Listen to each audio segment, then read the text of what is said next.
Falando da reforma tributária, doutor Gustavo, o que de fato foi aprovado em termos de reforma tributária final até o momento que a gente tem, ciência, né, em 2026, em relação do que era a expectativa outrora?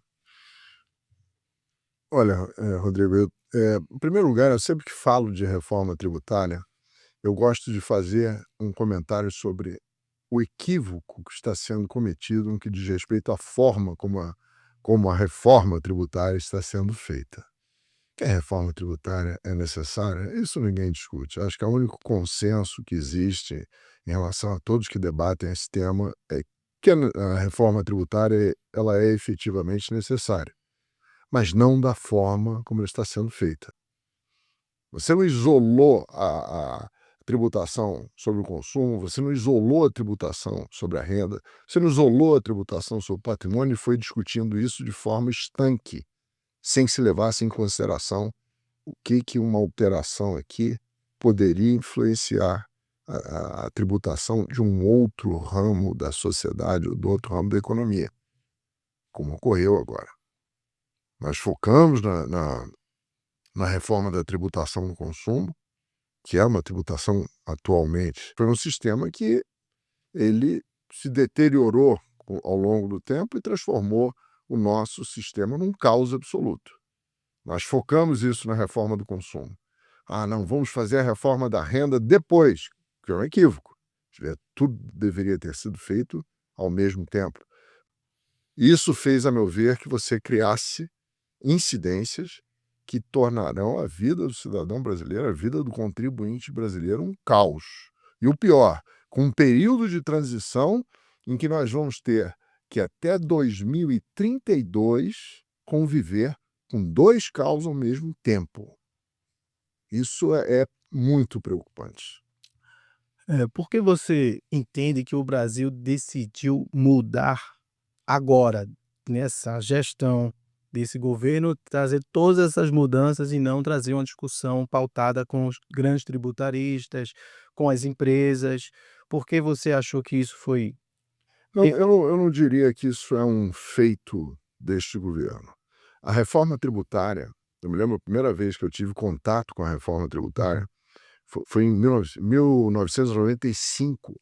A reforma era a emenda constitucional 195 ou 175, não me lembro bem, que era denominada reforma do barquinho, porque existia um IVA federal, um IVA estadual, eles iam se revezando nas operações internas e interestaduais. Então, é como se fosse um barquinho numa onda do mar.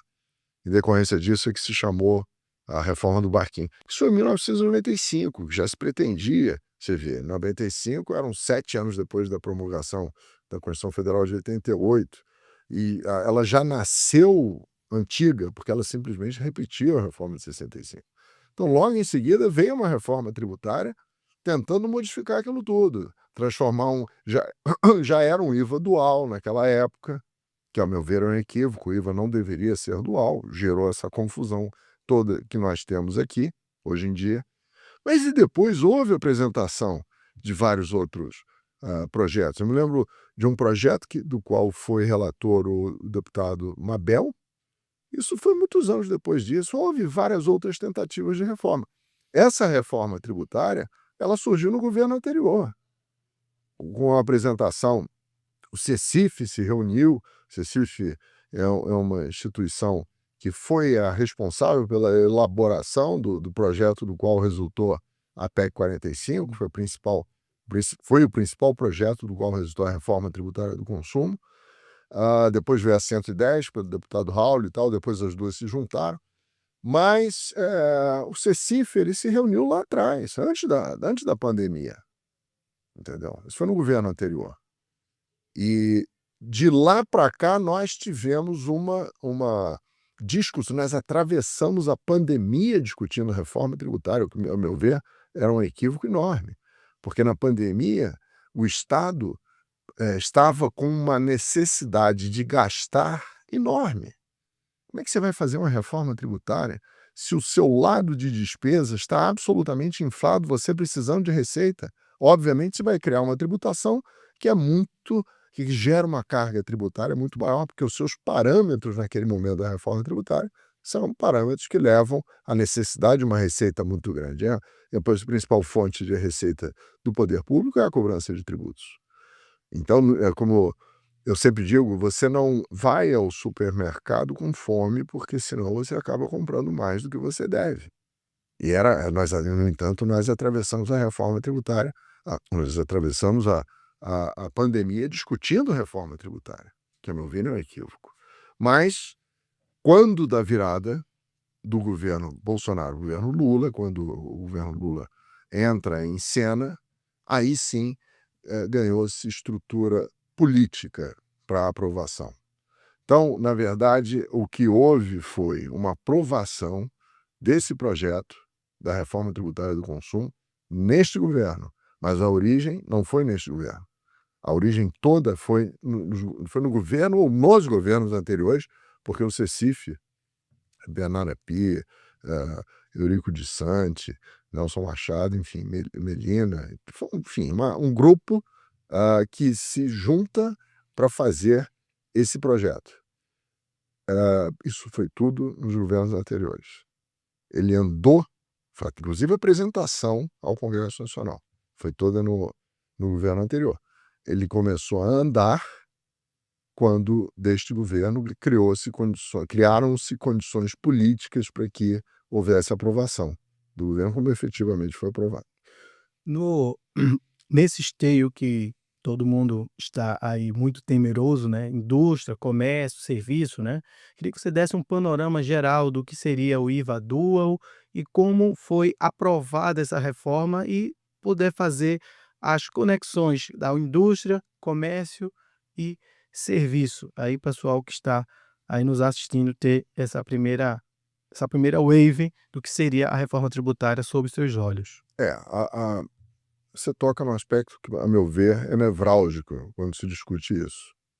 Uma das maiores críticas que se faz a este sistema é o fato de que você tem uma federação que é dividida em 3 esferas, federal, estadual e municipal, com uma atribuição de competência tributária a esses 3 níveis e com essas atribuições de competência sendo feitas com zonas cinzentas em relação a cada uma delas. Então, o que você tem?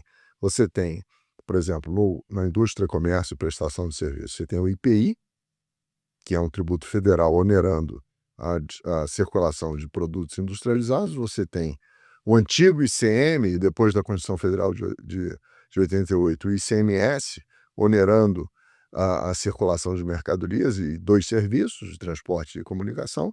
E você tem o ISS, que é um imposto sobre serviços de índole municipal, que onera todos os serviços prestados. Só que existe uma conjunção, uma interseção de conceitos que gera um conflito de competência enorme.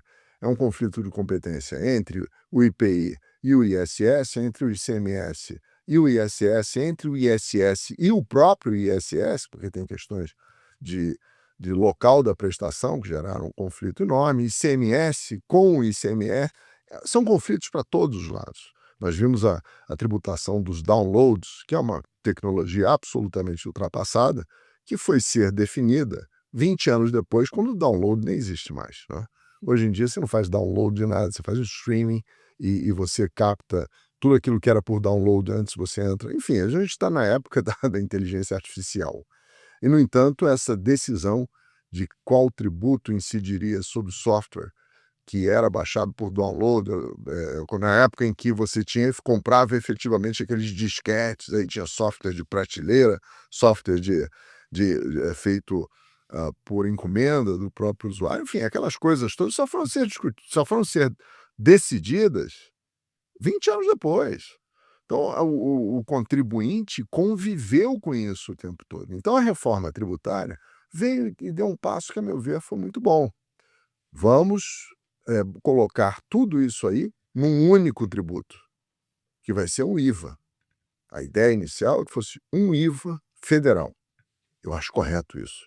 Eu tenho vários artigos anteriores em que eu digo, quando ainda nem se discutia essa reforma tributária PEC 45, eu dizia, a solução é um IVA federal, até porque eu tinha participado dos debates dessa reforma lá em 95, e como eu disse aqui, eles propunham um IVA dual, eu sempre dizia,